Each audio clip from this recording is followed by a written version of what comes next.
Everyone, कसे आहात सर्व? आज आम्ही पुण्यामधील सिंहगड रोडवरील पु ल देशपांडे गार्डन मध्ये आलो आहोत। हे गार्डन स्वारगेट पासून 5 किलोमीटर अंतरावर आहे।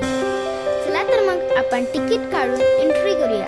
हे आहे गार्डनचा एंट्रन्सचं तिकीट घर। ओ, खूप सारी गर्दी आहे तिकीट काढण्यासाठी। आता आम्ही तिकीट काढून आम्ही गार्डन मध्ये एंट्री केली आहे। गार्डन मध्ये एंट्री केल्यावर खूप छान आणि प्रसन्न वाटतं। पु ल देशपांडे गार्डनला जापनीज गार्डन या नावाने सुद्धा ओळखलं जातं। हे गार्डन एकूण 10 एकर परिसरामध्ये विस्तरलेलं आहे।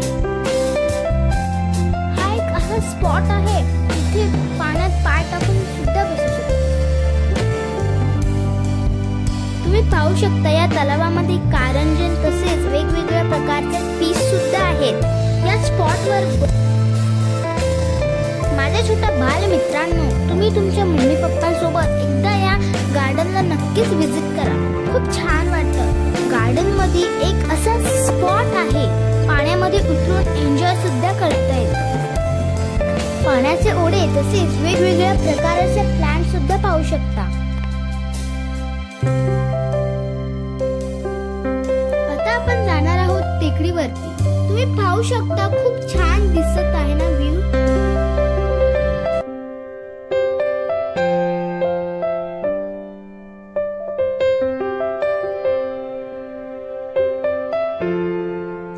या स्पॉटवरून संपूर्ण गार्डनचा व्ह्यू पाहू शकता। किती छान वाटतंय ना। मग कधी विजिट करताय तुम्ही पु ल देशपांडे गार्डनला?